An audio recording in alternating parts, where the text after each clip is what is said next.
चलिए, इसमें question note करेंगे। Using Kirchhoff's laws,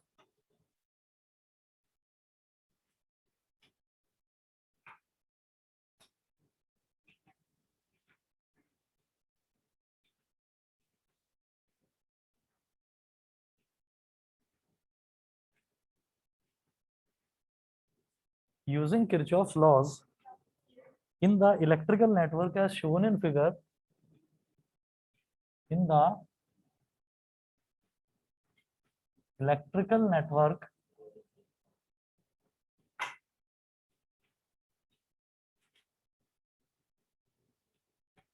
as shown in figure,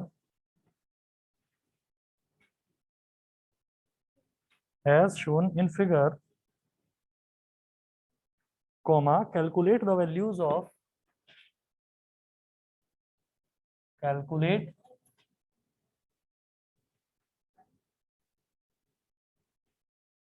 the values of I1, I2 and I3,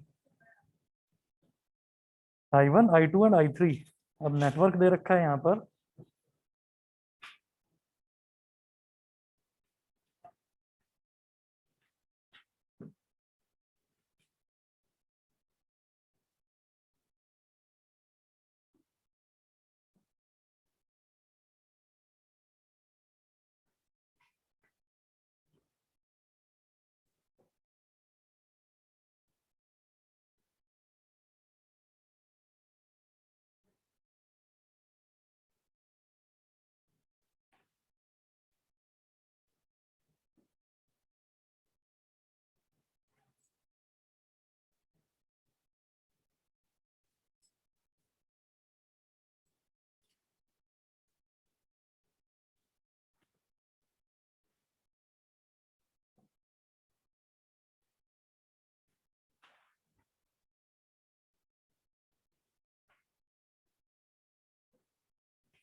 ठीक है। अब देखिएगा, ये नेटवर्क इन्होंने दे रखा है और इन्होंने ये बोला है कि ये वाली जो ब्रांच है ना, इस वाली ब्रांच में करंट फ्लो कर रहा है I1, ऐसे नीचे से ऊपर की तरफ। इस वाली ब्रांच में करंट फ्लो कर रहा है I3, इस वाली ब्रांच में करंट फ्लो कर रहा है I2। तो I1, I2 और I3 की मेरे को वैल्यू बतानी है कि ये करंट कितना कितना होगा। तो हम ये कहेंगे सबसे पहले कि जैसे ये पॉजिटिव टर्मिनल है, तो करंट हमेशा पॉजिटिव से ही निकलता है और घूम फिर कर, चाहे इस रास्ते से आए चाहे आगे से आए, वो घूम फिर कर वापस सेम करंट यहाँ पर आएगा। ठीक है, नेगेटिव में। तो I1 यहाँ से निकला, यहाँ से निकलकर हम ये देखें तो यहाँ तक भी किसी तरीके की कोई रुकावट नहीं है, तो ये I1 पूरा यहाँ पर पहुंचेगा। इसी तरह से I2 यहाँ पर, इस बैटरी से I2 निकला, पॉजिटिव टर्मिनल से निकला, ऐसे गया, यहाँ तक आ गया I2, और ऐसे फ्लो कर रहा है I3। तो इसका मतलब मैं अगर यहाँ पर नोड बी पर KCL लगाऊं, किरचॉफ्स करंट लॉ, तो इस नोड पर करंट एंटर कितना कर रहा है I1 प्लस I2, ये तो एंटर कर रहा है, और लीव कितना कर रहा है I3। तो I1 plus I2 is equal to I3। कुल मिलाकर मुझे I1 और I2 निकालना है। I1 और I2 निकल जाएगा तो I3 अपने आप निकल जाएगा, दोनों को ऐड कर देंगे। तो मैं यहाँ पर कहूंगा कि अप्लाइंग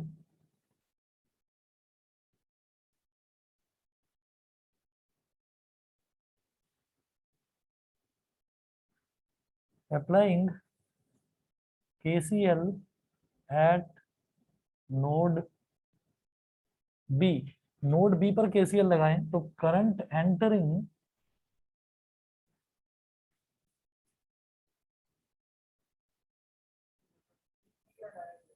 दोबारा बोलो। डायरेक्ट लिख सकते हो, डायरेक्ट लिख सकते हो, वो मैं तो समझाने के लिए लिख रहा हूँ। Current entering is equal to current leaving, क्योंकि जब आप रिवाइज करेंगे तो कहीं पर भी कोई चीज जो है, कोई भी न्यूमेरिकल आप उठाओगे तो केसीएल लगाया, तो केसीएल आपको पता भी चल जाएगा कि क्या है। तो रिवीजन में आपको ये सारी चीजें जो है हेल्प करेंगी। नोट्स अपने संभाल कर रखना सब। Current entering is equal to current leaving, तो करंट एंटर कौन कौन सा कर रहा है, आई वन और आई टू। तो ये हो गया I one plus I two. और करंट लीव कौन सा कर रहा है, I three. I one plus I two is equal to I three. इसको मैंने इक्वेशन नंबर वन बोल दिया, और अभी यहीं तक करके छोड़े।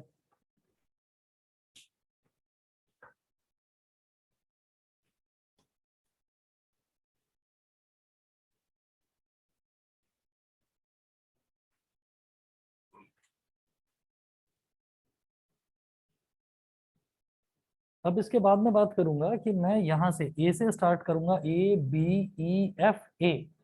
ए बी ई एफ ए मतलब ए से स्टार्ट करके वापस ए पर आना है। तो इस लूप में मेरे को क्या लगाऊंगा, केवीएल लगाऊंगा, Kirchhoff's voltage law.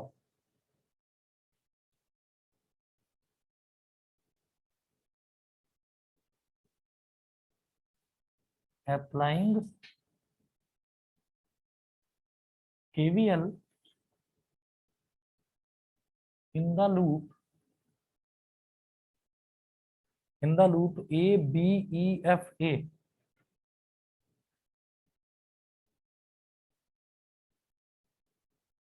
A B E F A. तो देखिए ए से बी तक गए, यहाँ पर तो कुछ मेरे को मिला नहीं, कोई भी वोल्टेज सोर्स नहीं मिला, लेकिन फिर बी से ई तक गए तो यहाँ पर जो ये जो रेसिस्टेंस है, इसमें वोल्टेज ड्रॉप कितना हो जाएगा, करंट इंटू रेसिस्टेंस, भाई आई इंटू आर, यही तो होता है वोल्टेज ड्रॉप। तो इसमें करंट कितना जा रहा है, आई थ्री इंटू टू, तो टू आई थ्री। और प्लस का क्यों लिख रहा हूँ, क्योंकि मैं बी से ई तक जा रहा हूँ और करंट की डायरेक्शन भी बी से ई तक ही है ना, तो टू आई थ्री हो गया। फिर ई से एफ तक बीच में ब्रांच में कुछ भी नहीं है। फिर एफ से ए जब वापस जाएंगे तो पहले कौन सा नोड टर्मिनल पड़ रहा है, नेगेटिव, तो -12 लिखूंगा मैं इसको, -12। फिर प्लस लिखेंगे, प्लस क्यों, क्योंकि करंट की डायरेक्शन इधर ही है और मैं भी इधर ही जा रहा हूँ। आई वन इंटू फाइव यानी कि 5i1 इज इक्वल टू 0, क्योंकि अब मैं वापस उसी लूप को अपने मैंने कंप्लीट कर लिया। तो sum of all voltage drops is equal to 0 होता है। ठीक है, ये क्लियर। इसके बाद देखिएगा, ये जो आई थ्री है, आई थ्री की वैल्यू क्या है, I one plus I two. तो twice I one plus I two, जैसे -12 को उधर ले जाओ, प्लस 5i1, और 12 को उधर ले गया, प्लस का 12 हो गया, तो 2i1 plus 2i2 plus 5i1 is equal to 12। 5i1 plus 2i1 कितना हो गया, 7i1 plus 2i2 is equal to 12। इसको बोल दीजिए इक्वेशन नंबर 2। फिर हम कहेंगे कि अब आप B C D E B, इस वाले लूप में अगर अब आप लगा दीजिए KVL.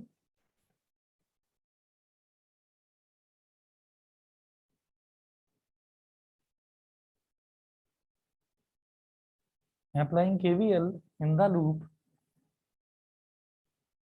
In the loop B C D E B, B C D E B, इस लूप में केवीएल लगाएंगे। तो देखिए सबसे पहले मैं बी से सी तक गया, कुछ भी नहीं है इसमें, तो कुछ नहीं लिखेंगे। फिर सी से डी तक जा रहा हूं, तो पहले ये रेसिस्टेंस पड़ रहा है 3 ओम, करंट आई टू है, लेकिन मैं तो इस डायरेक्शन में जा रहा हूँ, उल्टा जा रहा हूँ, तो माइनस आ जाएगा, क्योंकि मैं जा रहा हूँ इस तरफ और करंट है ऊपर की तरफ, तो ये हो जाएगा 3 into I two with minus sign, तो -3i2। फिर देखिए पहले कौन सा टर्मिनल पड़ रहा है, पॉजिटिव, तो प्लस का 6, +6। मैं ये वाला मैंने जो ब्रांच है पूरा ट्रेवल कर लिया। फिर डी से ई तक हम गए, यहाँ कुछ भी नहीं मिला। फिर ई से बी तक जाना है, तो ई से बी तक जानेंगे तो 2i3, लेकिन करंट ऐसे आ रहा है और मैं उल्टा जा रहा हूँ, तो -2i3 आ जाएगा। और अल्टीमेटली मैं वापस बी पॉइंट पर पहुंच गया, जहां से स्टार्ट करा था, घूम फिर कर बी से सी, फिर सी से डी, फिर डी से ई, फिर ई से बी, पूरा लूप कंप्लीट। तो is equal to 0, sum of all potentials is equal to 0 होता है। तो ये हो गया -3i2 और -2, और ये +6 को उधर ले जाएंगे -2, और i3 की जगह लिख देंगे i1 + i2। +6 को उधर ले गए तो -6 हो गया। अब देखिए इधर भी माइनस है, इधर भी माइनस है और इधर भी माइनस है, तो -1 कॉमन ले लिया, तो यहाँ बचेगा 3i2 प्लस का 2 i1 + i2 bracket close is equal to -6। तो माइनस से ये माइनस साइन कैंसिल हो गया। किसी बच्चे को ना समझ में आया तो बता देना। 3i2 + 2 × i1 कितना हो गया, 2i1 + 2 × i2 कितना हो गया, 2i2 इज इक्वल टू 6। तो 2i1 + 3i2 + 2i2 कितना हो गया, 5i2 is equal to 6। This is equation number 3। Equation 2 और इक्वेशन 3 ये आ गया।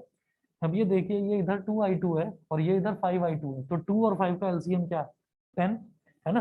तो आप क्या करें, इक्वेशन नंबर 2 में पहले लिख लो दोनों इक्वेशंस। ये हो गया 7i1 + 2i2 is equal to 12। इसको तो मल्टीप्लाई कर देंगे 5 से। ये है हमारी इक्वेशन नंबर 2। फिर इक्वेशन 3 क्या है, 2i1 + 5i2 is equal to 6। इसको मल्टीप्लाई कर देंगे 2 से। ये है हमारी इक्वेशन नंबर 3। देखिए 2 को 5 से मल्टीप्लाई करेंगे 10 बन जाएगा, 5 को 2 से मल्टीप्लाई करेंगे 10 बन जाएगा। तो i2 वाला हमारा एलिमिनेट हम कर सकते हैं इस तरह से। तो 5 को जब मल्टीप्लाई करेंगे तो 5 7 हो गया 35i1 + 5 2 10i2 is equal to 5 12 60। ठीक है। फिर 2 2 4i1 + 2 5 10i2 is equal to 2 6 12। Minus minus minus 35 - 4 कितना हो गया, 31। तो ये हो गया 31i1, 10i2 - 10i2 0 हो गया। 60 - 12 कितना हो जाएगा, 48। ठीक है। और i1 कितना हो गया इस हिसाब से, 48/31 एम्पियर। ये तो हो गया करंट i1। मैं एक बार चेक कर लेता हूँ। बिल्कुल ठीक है, 48/31 एम्पियर। उसके बाद बात करते हैं हम इक्वेशन 2 या इक्वेशन 3। ये दोनों इक्वेशंस हैं, आपका जिसमें मन करे उसमें डालो और दूसरे i2 की आप वैल्यू निकालो। मैं इसमें कर देता हूँ।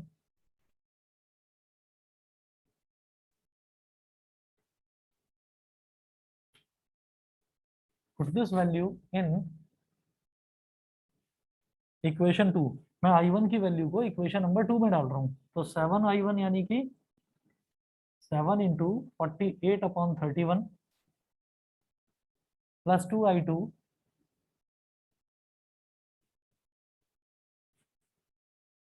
Is equal to 12। 7 8 56, 5 कैरी, 7 4 28 और 5 33, 336/31 + 2i2 इज इक्वल टू 12। इसको ले गए इस तरफ, तो 2i2 इज इक्वल टू 12 - 336/31। अब इस तरफ कर रहा हूँ ये मिटाकर।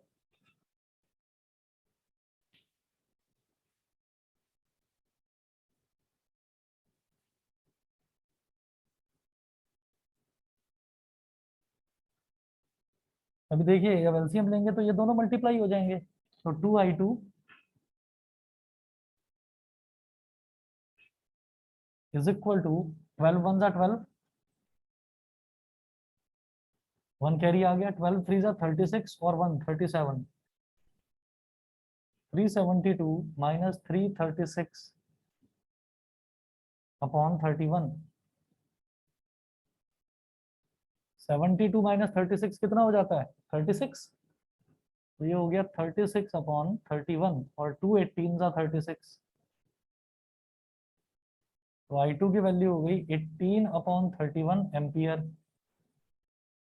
i1 आ गया, i2 आ गया, तो i3 आ ही जाएगा। i3 कितना है, i1 + i2। ठीक है। i3 is equal to I1 plus I2। अब देखिए I1 कितना है, हाँ 48/31 प्लस, तो 48 और 8 हो गया 56, 66 हो गया, 66/31 एम्पियर। तीनों आंसर बिल्कुल ठीक है।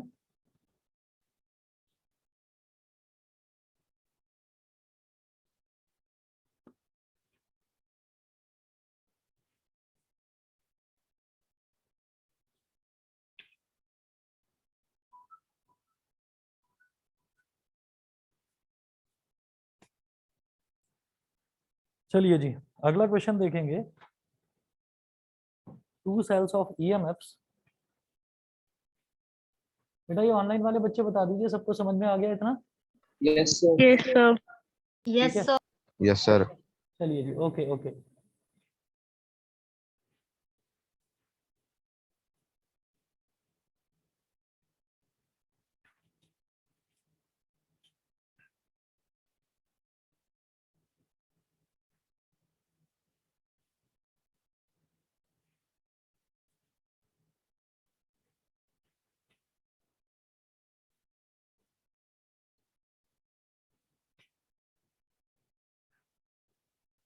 नेक्स्ट क्वेश्चन नोट करिएगा। Two cells of EMFs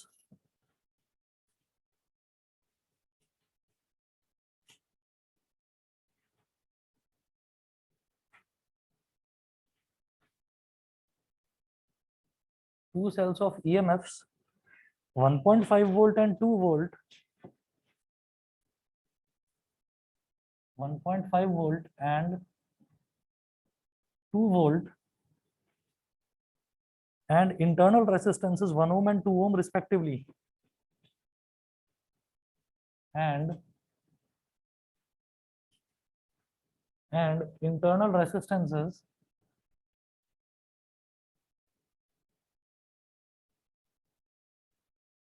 1 ohm and 2 ohm,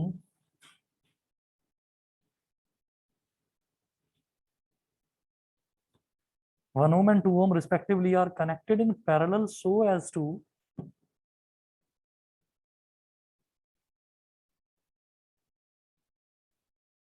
are connected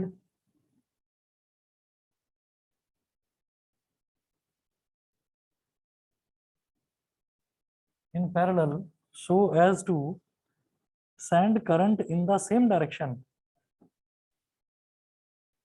so as to send current in the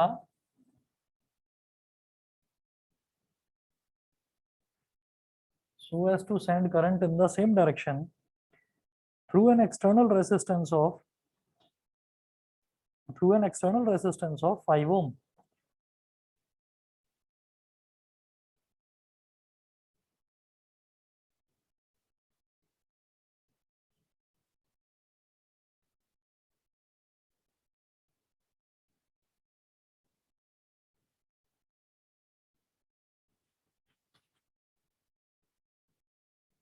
Through an external resistance of 5 ohm। अच्छा, उसके बाद है फर्स्ट पार्ट है इसका, draw the circuit diagram.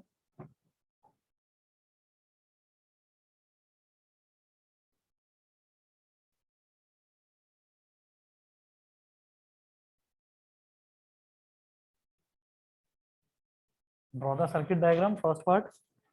Second part है using Kirchhoff's laws calculate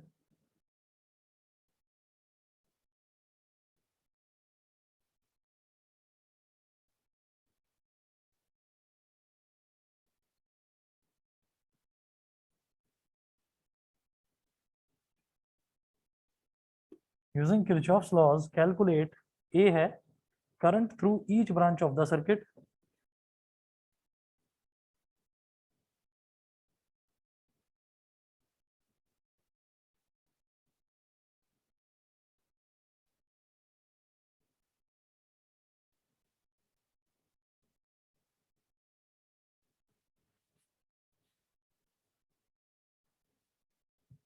current through each branch of the circuit और B part है potential difference across the 5 ohm resistance. Potential difference को शॉर्ट में पीडी लिख देते हैं।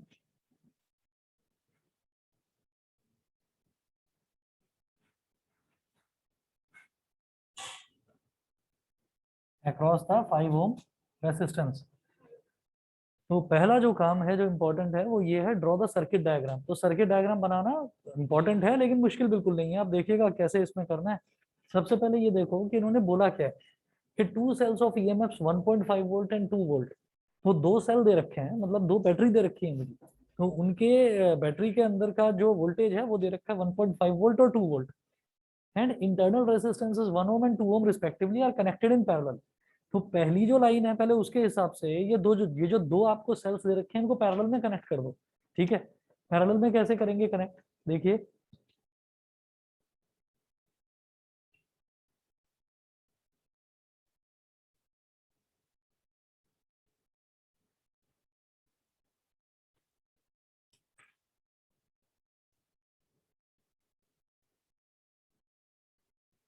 इसको पैरेलल में कनेक्ट करेंगे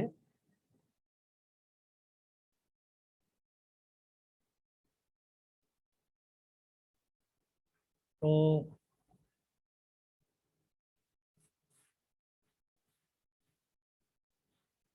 देखो ईएमएफ दे रखा है 1.5 वोल्ट, 1.5 वोल्ट इसका ईएमएफ। और ठीक इसके बराबर में एक रेजिस्टेंस लगा दिया जाता है जिसको इंटरनल रेजिस्टेंस बोलते हैं।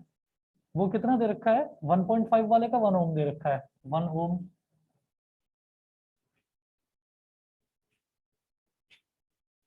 इसका मतलब ये जो मैंने डॉटेड बॉक्स बनाया है इसका मतलब क्या है कि ये एक ईएमएफ है, मतलब ये एक बैटरी है। उस बैटरी के अंदर का रेजिस्टेंस है ये 1 ओम। ठीक है, हमेशा सीरीज में ही लगाया जाता है, बैटरी के साथ सीरीज में लगाया जाता है इंटरनल रेजिस्टेंस। 1.5 वोल्ट वाली जो बैटरी है उसका इंटरनल रेजिस्टेंस 1 ओम है। 2 वोल्ट वाली बैटरी का इंटरनल रेजिस्टेंस 2 ओम है। वो इसके साथ पैरेलल में कनेक्टेड है, मतलब ऐसे।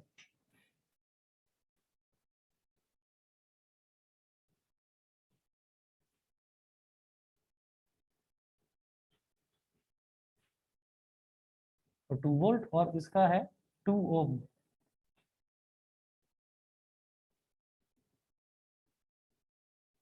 और अब इन्होंने बोला so as to send current in the same direction. Current in the same direction का मतलब क्या है, एक ही डायरेक्शन में करंट आपको सेंड करना है। ये नहीं कि एक बैटरी तो ऐसे दे रही है क्लॉकवाइज एंटी क्लॉकवाइज और एक दे रही है क्लॉकवाइज। तो उसका एक ही तरीका होता है कि आप दोनों बैटरी एक जैसे लगाएं। जैसे आपने लेफ्ट में पॉजिटिव और राइट में नेगेटिव लगाया, इधर भी लेफ्ट में पॉजिटिव और राइट में नेगेटिव लगाओ। अगर वो बोलते हैं अपोजिट डायरेक्शन में करंट दे रही है तो आप इधर नेगेटिव और इधर पॉजिटिव लगा देते। कैसे, अभी समझ में आएगा। अब इन दोनों के साथ में पैरेलल में एक एक्सटर्नल रेजिस्टेंस कनेक्टेड है 5 ओम का, 5 ओम। ठीक है, तो मैंने बोला कि पहली जो बैटरी है, पहली बैटरी डिलीवर कर रही है, यहां से करंट निकल रहा है पॉजिटिव में से I1। दूसरी बैटरी डिलीवर कर रही है, यहां से करंट निकल रहा है I2। तो इस नोड में दो करंट आ रहे हैं, एक तो I2 आ रहा है और एक I1 आ रहा है। तो जब दो करंट आ रहे हैं तो तीसरा करंट ऑब्वियस सी बात है इसमें से बाहर निकलेगा, है ना। और तो कोई ऑप्शन बचा नहीं ना तीसरे ब्रांच के पास, उसको निकलना ही पड़ेगा बाहर, क्योंकि दो तरफ से करंट आ रहा है तो तीसरी तरफ से निकलेगा। तो ये करंट निकला बाहर, इस करंट को आप बोल दीजिए I3। ठीक है, और इनको ना नोड्स को नाम दे दीजिए A, B, C, D, E, F। तो मैं सबसे पहले, अच्छा अब इन्होंने बोला क्या है, सबसे पहले तो सर्किट डायग्राम बनाना था, हो गया। सर्किट डायग्राम सभी को समझ में आ गया। जो ये दे रखा है इसके हिसाब से मैं बनाता चला गया। ठीक है, पैरेलल में कैसे कनेक्ट करते हैं हमको कोई प्रॉब्लम नहीं है, जानते हैं। ठीक, और जब भी कभी इंटरनल रेजिस्टेंस दिया जाएगा तो इंटरनल रेजिस्टेंस आप बैटरी के बाजू में बनाएंगे और ऐसे एक बॉक्स बना देंगे। वो बॉक्स का मतलब ही है कि वो जो रेजिस्टेंस आपने उसके बराबर में लगाया है वो उसका इंटरनल रेजिस्टेंस है, बैटरी के अंदर का रेजिस्टेंस है। ठीक है, तो ये हमारा फर्स्ट पार्ट था। उसके बाद सेकंड पार्ट देखेंगे, using Kirchhoff's law calculate current through each branch of the circuit. तो मुझे इस ब्रांच का करंट क्या है I1, इस ब्रांच का करंट क्या है I2, और इस ब्रांच में करंट दूसरी डायरेक्शन में जा रहा है तो इसमें करंट है हमारा I3। तो आप ये देखेंगे कि उन्होंने बोला है so as to send current in the same direction, ये करंट भी ऐसे I1, ये करंट भी ऐसे I1, तो दोनों का डायरेक्शन सेम है, इसको कहते हैं सेम डायरेक्शन। ठीक है, अब देखिएगा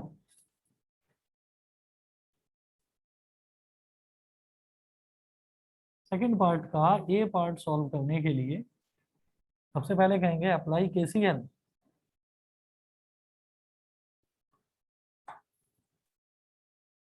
eight node F, apply KCL at node F.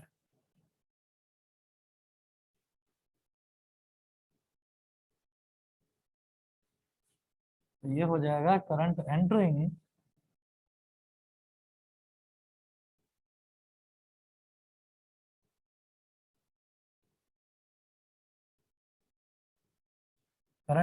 Is equal to current leaving. तो नोड एफ पर करंट एंटर कौन सा कर रहा है, I1 और I2, तो I1 प्लस I2, और करंट लीव कौन सा कर रहा है, I3, I1 plus I2 is equal to I3 हो गया। इसको मैंने बोल दिया इक्वेशन नंबर 1।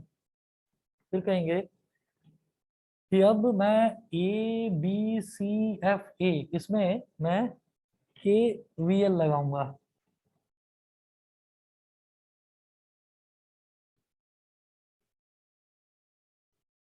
अप्लाई KVL इन ABCFA, तो पहले A से B तक चलते हैं। ठीक है, तो जब A से B तक चल रहे हैं तो पहले पॉजिटिव टर्मिनल आ रहा है, तो प्लस का 1.5, फिर 1 ओम आ रहा है, और 1 ओम में करंट कितना I1, लेकिन करंट की डायरेक्शन ये है इस तरफ और मैं जा रहा हूँ इस तरफ, करंट की डायरेक्शन लेफ्ट की तरफ है, मैं जा रहा हूँ राइट की तरफ, तो माइनस आ जाएगा, -1 इंटू I1, -1 इंटू I1। तो हम B तक पहुंच गए, B से C तक कुछ नहीं है, अब जाना है C से F तक। तो 2 और 2 में कौन सा करंट है, I2, तो 2I2, मैं भी इसी डायरेक्शन में जा रहा हूँ, करंट भी इसी डायरेक्शन में है, तो 2I2 हो जाएगा प्लस का 2I2। फिर पहले टर्मिनल कौन सा पड़ रहा है, नेगेटिव टर्मिनल, तो माइनस का 2 इज इक्वल टू, मैं एफ तक आ गया हूँ, ठीक है कंप्लीट, और फिर एफ से ए तक जाएंगे तो एफ से ए तक कुछ भी नहीं है, तो इज इक्वल टू 0 हो गया। अब देखिएगा, अब -1I1 प्लस का 2I2, और 1.5 -2 कितना होगा, माइनस का 0.5, और उधर जाकर प्लस का 0.5, प्लस का 0.5, this is my equation number 2।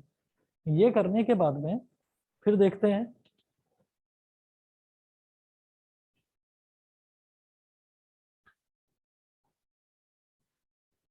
अब लगाएंगे apply KVL in the loop FCDEF।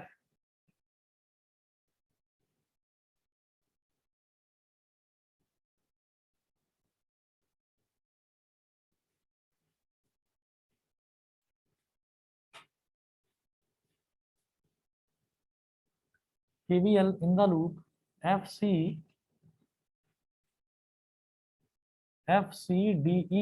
इस लूप में KVL लगाएंगे। तो देखिए F से C तक जा रहे हैं, तो जब F से जाना शुरू करेंगे तो पहले पॉजिटिव टर्मिनल पर पड़ रहा है, तो प्लस का 2, फिर ये 2 है, और करंट इसमें कितना है, I2 है। ठीक है, करंट इसमें I2 है, तो I2 इस तरफ जा रहा है, मैं इस तरफ जा रहा हूं, तो माइनस का 2I2। ठीक है, फिर C से D तक गए तो कुछ भी नहीं, फिर D से E तक गए, तो D से E तक जब हम जा रहे हैं तो रेजिस्टेंस तो 5 ओम है, करंट कितना आ रहा है इसमें, I3, मैं जा रहा हूँ D से E, और करंट I3 आ रहा है E से D, तो नेगेटिव साइन के साथ आ जाएगा, -5I3। तो D से E तक आ गए, अब E से F तक आएंगे, E से F तक कुछ भी नहीं है, तो खत्म, ये हो गया 0। अब जैसे ये प्लस का 2 है, इसको उस तरफ ले जाएंगे तो -2 हो जाएगा, -2I2, -5 इंटू I3 की जगह I1 प्लस I2, प्लस 2 को उधर ले गए तो -2 हो गया, इधर भी माइनस, इधर भी माइनस, -1 ले लिया common, 2I2 plus 5 I1 plus I2 is equal to -2, minus से माइनस कट गया, तो 2I2 plus 5I1 plus 5I2 is equal to 2। अब 5I1 इधर और 2 + 5 कितना हो गया 7i2। ये इक्वेशन नंबर 3 हो गई।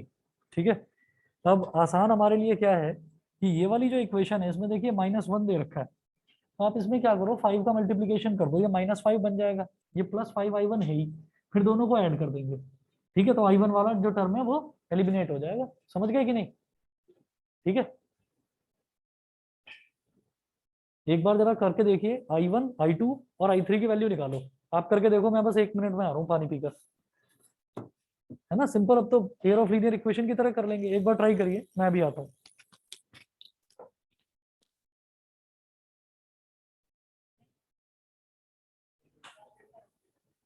देखिए इसमें i1 की वैल्यू आ रही है 1/34। मतलब इन्होंने i1 i2 कुछ और माना है, क्योंकि डायग्राम खुद बनाना था ना, तो मैं बता रहा हूँ 3 वैल्यूज आ रही हैं। एक है 1/34, एक है 9/34 और एक 5/70, 10/34, है ना। 1/34, 9/34, ये तो i1 और i2 की वैल्यूज हैं, है ना। और एक वैल्यू दे रखी है दोनों का सम, यानी कि i3, वो है 10/34, यानी कि 5/70। बताइए सभी की यही वैल्यूज आ रही हैं? नहीं तो कुछ कैलकुलेशन मिस्टेक हुई होगी। देखो पोटेंशियल अभी बताता हूँ। 1.47 आ रहा है, 50/34, 25/70। हाँ, देखिए आप ये देख लो कि अगर मैं इसको सॉल्व करूं, अगर किसी बच्चे का नहीं आ रहा है तो देख लीजिए, ये वाली जो इक्वेशन है -1i1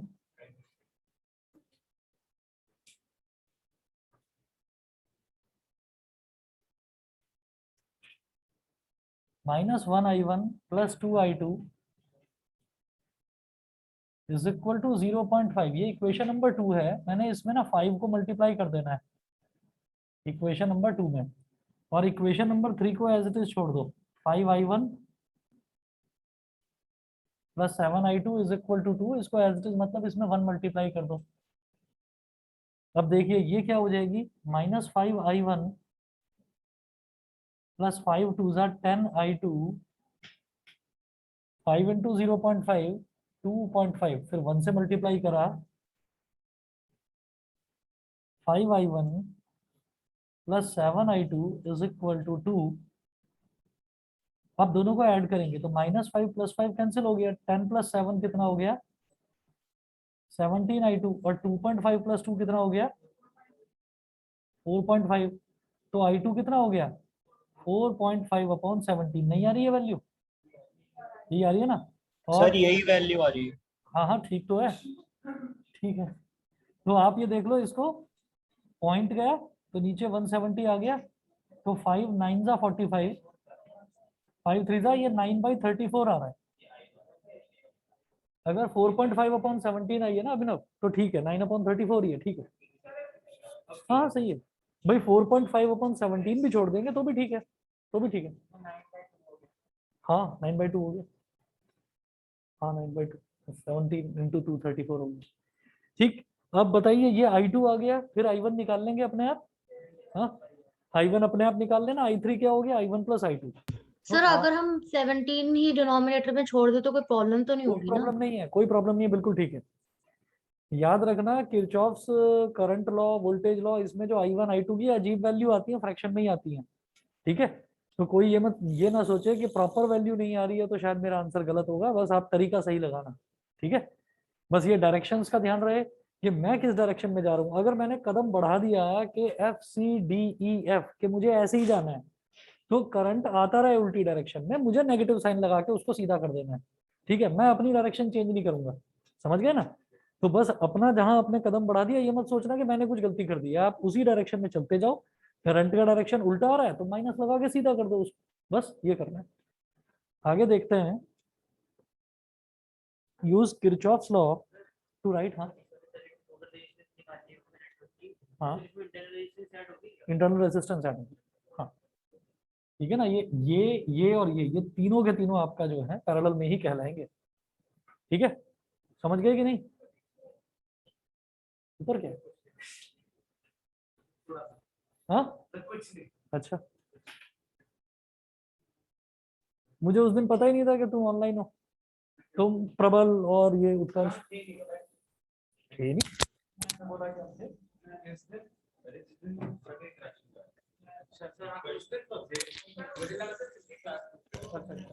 मैंने नाम लिया था तुम्हारा, तब तुम थे ही।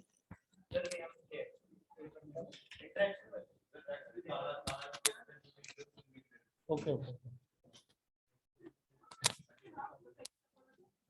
वो मैं अदिति जब बोल रही थी ना, वो फुटबॉल वाली जो लड़की है, तो मैं इसीलिए थोड़ा सा मैंने सोचा मोटिवेशन मिल जाएगा कि we are never too late to begin something new. शायद फुटबॉल खेलना अभी शुरू करा है ना? नहीं, इसीलिए मैं पूछ रहा हूँ। अच्छा चलो, चलिए जी, फिर यहाँ से कर रहा हूँ स्टार्ट। अगला क्वेश्चन देखते हैं। अच्छा,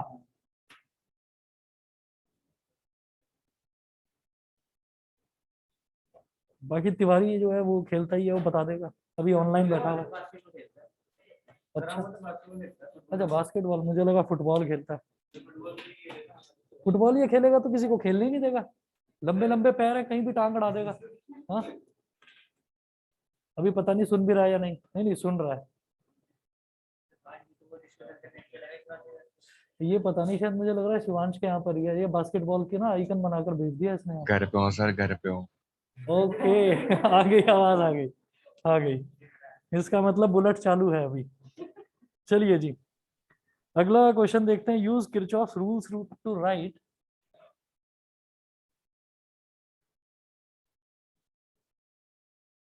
use Kirchhoff's rules to right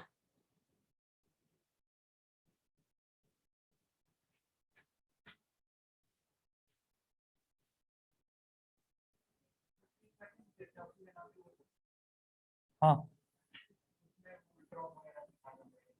हो जाएगा हो जाएगा। Use Kirchhoff's rules to write the expressions for the current, to write the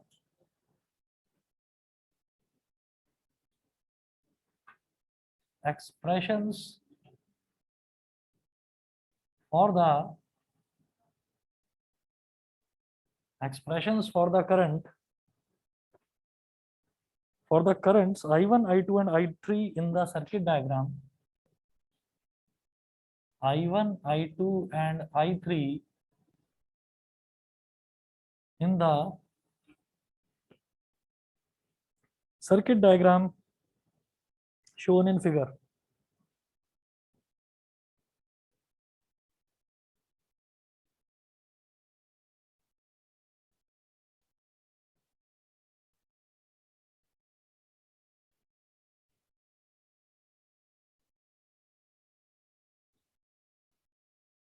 circuit diagram shown in figure. अब फिगर देखिएगा।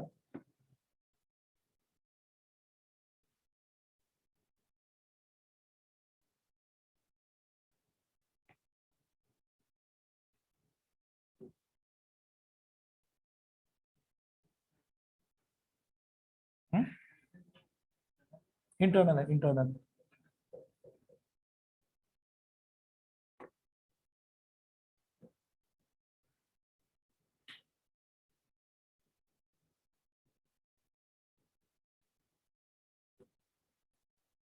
E1, E2, E3, 2, 1, 4। E1, E2, E3।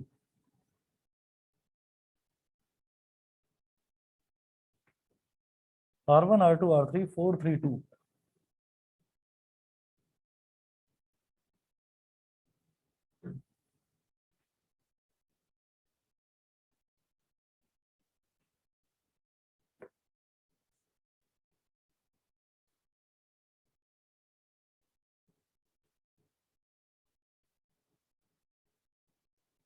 इन्होंने बोला है करंट I1 ऐसे जा रहा है, कोई बात नहीं, बोलने दो। ये वाला करंट ये बोल रहे हैं I2 ऐसे जा रहा है। ऐसे करंट जाना है, जा रहा है का मतलब क्या? देखिए, हम हमेशा ये बोलते हैं कि करंट जो है वो तो पॉजिटिव में से निकलता है, ठीक है। लेकिन अगर आपको ये दिखा दिया जाए कि करंट पॉजिटिव के अंदर आ रहा है, तो समझ लेना इस केस में बैटरी बैटरी जो है वो सोर्स की तरह काम नहीं कर रही। बैटरी को चार्ज किया जा रहा है, बैटरी के अंदर करंट आ रहा है, यानी कि बैटरी चार्ज हो रही है।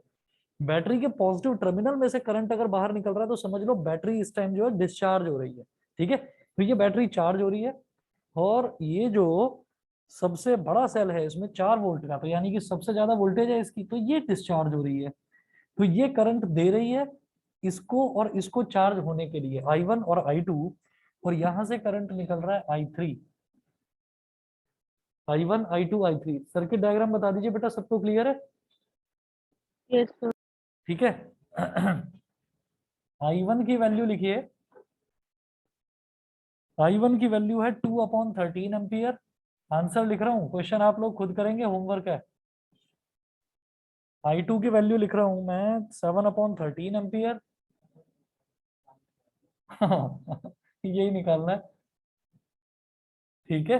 और I3 है 9/13 एम्पियर।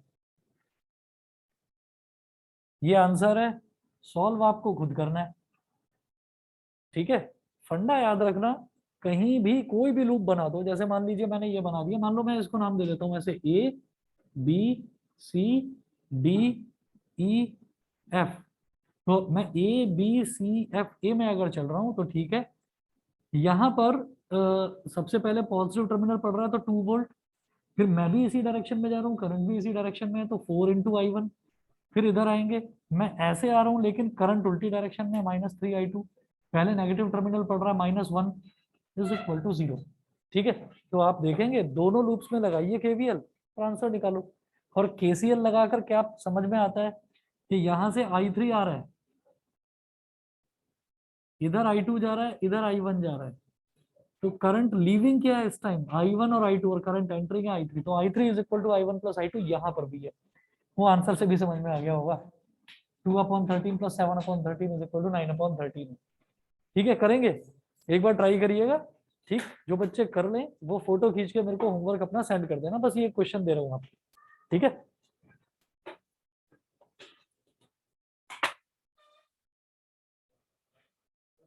एक बार चेक करके बताना, ये जो व्हीटस्टोन ब्रिज है इसमें लास्ट में जो ब्रिज दे रखा है, ये ब्रिज सिलेबस में से हट गया है क्या? अगर हट गया तो फिर पोटेंशियोमीटर बचा हुआ है, चैप्टर खत्म है फिर। एक बार चेक कर, मैं भी देख लूंगा। नहीं, व्हीटस्टोन ब्रिज तो नहीं हटा सर, लेकिन कलर कोड ऑफ रेसिस्टर्स हट गया था। अच्छा हाँ, वो तो हट गया, काफी सारी चीजें हमारी हट गई हैं। मैं हो जाऊंगा 9 सवा 9 तक, ठीक है। ओके, नमस्ते नमस्ते। हाँ जी हाँ जी।